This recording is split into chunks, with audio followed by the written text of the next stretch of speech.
A thin metal line powers a tiny LED. It's steady, bright, normal. Then a blade cuts the line in half, and the light dies. 1 second later, it turns back on. No solder, no heat, no repair. The wire is a liquid metal, and it just rebuilt the circuit. How small can technology get? Not small like a microchip. Small like a metal that flows like water, conducts like a real conductor, and under the right conditions can reconnect a broken path fast enough to restore function. This is gallium-based liquid metal, and it breaks the mental model most of us have about matter. Metals are supposed to be rigid. Liquids are supposed to be shapeless. And memory is supposed to belong to computers or brains, not chemistry. But here's the twist. It doesn't work because the metal is smart. It works because the metal is covered. Gallium instantly forms an oxide skin, only nanometers thick, that behaves like a flexible shell. That skin can lock shapes, control wetting, and turn a chaotic fluid into something you can manipulate like a component. So how does a liquid remember anything at all? And why are researchers treating this as one of the most disruptive advanced materials for soft machines and flexible electronics? Because once you can control the skin, you can control the liquid. And that's when a material stops being a substance and starts acting like a system. This isn't just a cool demo. Modern technology is hitting a material's limit. We want devices that are thin, flexible, wearable, implantable, but the conductive parts inside them are still built like it's 1999. Rigid traces, brittle joints, fatigue-prone interconnects. That mismatch is why cables fray and fail. Wearables crack at the same bend point. Soft robots struggle to carry power through motion, and long-term implants face harsh environments where repair isn't a simple option. Liquid metals challenge that whole paradigm, not by being stronger, but by being recoverable. They don't just conduct electricity. They can maintain conduction through deformation. They don't just sit inside a device. They can be embedded, so the device still functions after damage. And yes, there's urgency. Gallium sits in a real-world supply chain with real pricing pressure, and advanced materials are increasingly treated as strategic industrial inputs. So this isn't future tech. It's a materials answer to a problem we already have. And the story of how researchers stumbled into it starts with something that looked like a failure. The modern liquid metal revolution didn't begin with a grand plan. It began with an experiment that wouldn't behave. In the late 2000s, researchers working with gallium alloys tried to do something simple. Make clean, smooth liquid droplets for electronic experiments. Antennas, contacts, basic test structures. High surface tension should have made spheres easy. Instead, the metal formed cones, spikes, shapes that looked frozen, like the liquid had suddenly grown a skeleton. Most labs would have blamed contamination and moved on. But at North Carolina State University, materials scientist Dr. Michael Dickey treated it like a clue. The explanation was quietly radical. The liquid wasn't acting like a normal liquid because it wasn't just a liquid. The moment gallium touched air, it formed an oxide skin only nanometers thick. That skin behaved like a soft solid wrapped around a conductive fluid, a liquid with a shell. And once you have that, everything changes. You can draw conductive lines without high-temperature soldering. You can hold shapes without molds. You can start building electronics where rigid is no longer the default.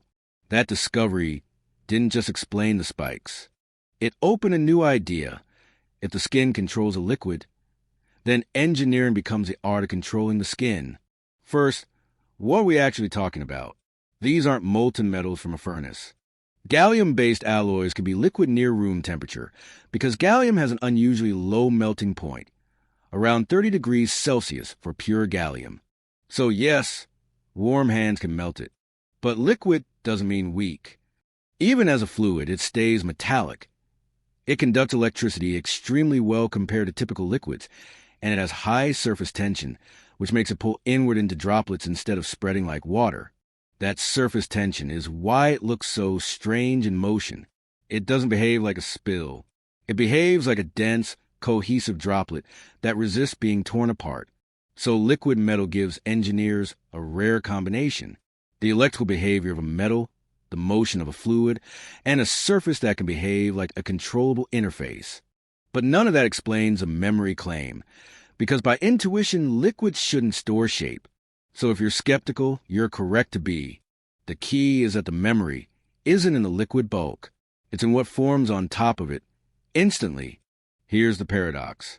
In material science, memory usually comes from internal structure, crystal phase changes, polymer networks locked in geometry. Liquids don't have that. Liquids flow. They erase history. So when researchers describe gallium-based liquid metal as having memory, it sounded like sloppy language, until the mechanism became clear. Gallium doesn't just sit in air.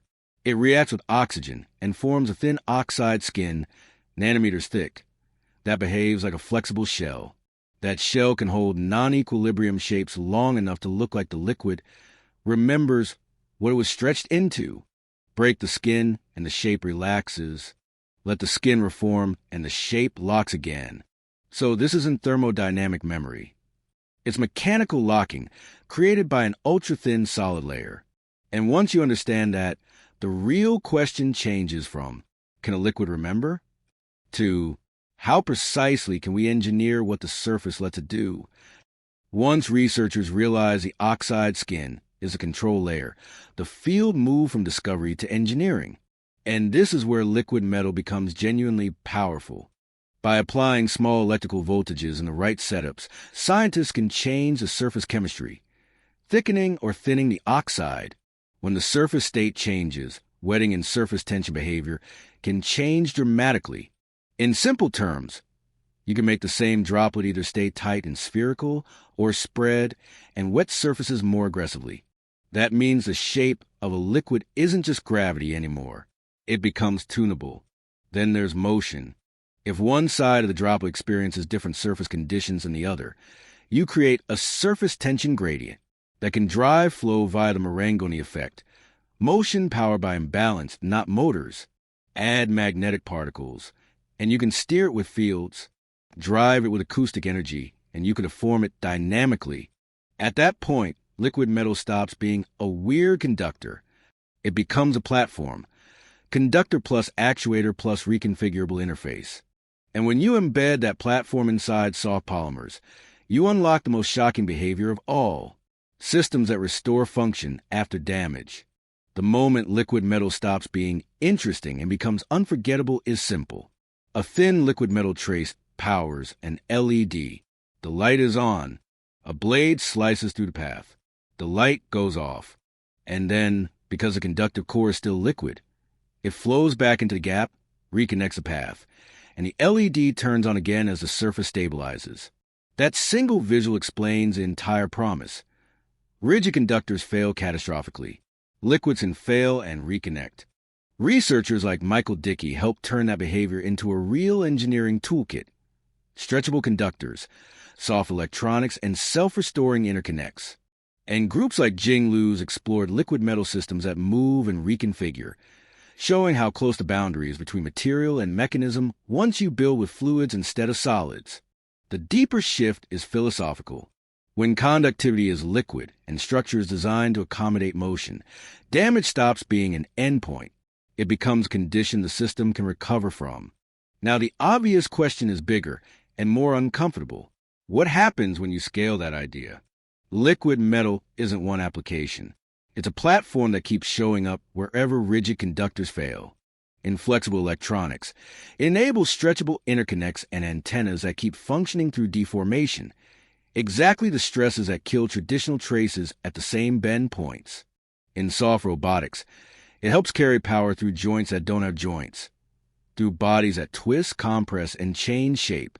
In thermal engineering, liquid metals can serve as high-performance thermal interfaces and cooling concepts in research contexts where conductivity and contact behavior matter intensely. And in biomedical research, liquid metal systems have been explored for bioelectrical interfacing and targeted heating approaches. Promising, but largely research stage, with real safety and validation requirements before anything becomes routine. In manufacturing, the fact that these materials can be dispensed and embedded at low temperatures opens interesting routes for soft fabrication, printing channels, injecting conductors, building devices that don't require traditional soldering. This is why it's so compelling. It doesn't make materials stronger. It changes what failure looks like.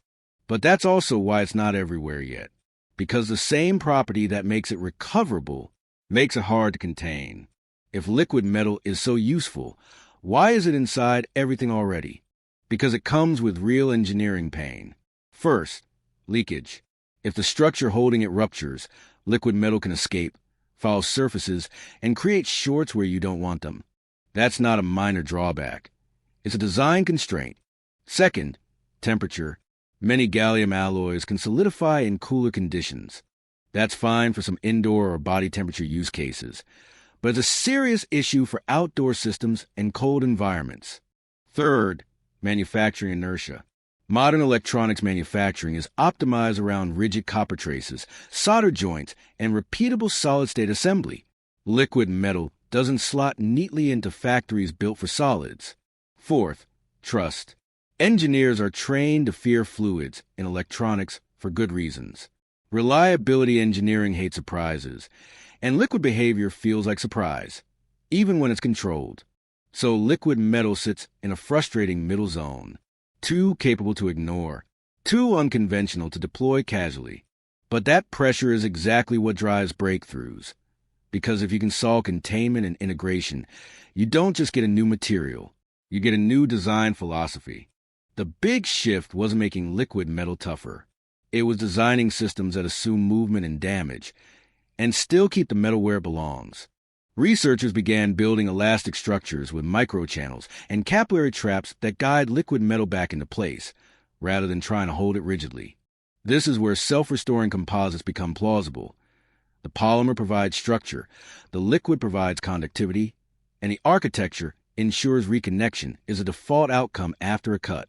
Temperature constraints are being tackled through alloy selection and hybrid designs that only use liquid behavior when conditions allow. And on the manufacturing side, the approach flips. Instead of building electronics first and then forcing them to flex, you build soft structures first and inject or print conductivity into them afterward. The most important breakthrough, though, is conceptual. Engineers are shifting from prevent failure at all costs to recover function reliably. And once function recovery becomes normal, you unlock systems that aren't designed to stay perfect. They're designed to stay useful. Which leads to the next level question. If hardware can reconfigure instead of break, what does a device even mean? In the next 5 years, liquid metal will likely expand quietly in niches where flexibility and reliability matter more than tradition. Wearables, specialized sensors, soft interconnects, experimental thermal solutions. By the 2030s, if manufacturing and packaging mature, soft robotics and medical-adjacent devices could grow from demos to real deployments, especially in environments where maintenance is expensive or impossible. Beyond that, 15 to 20 years, the boundary between material and machine keeps blurring.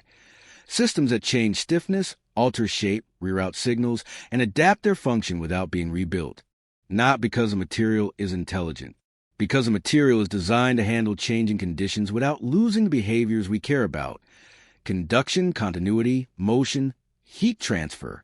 Liquid metal represents a deeper engineering shift, from static design to adaptive design, from brittle performance to recoverable performance.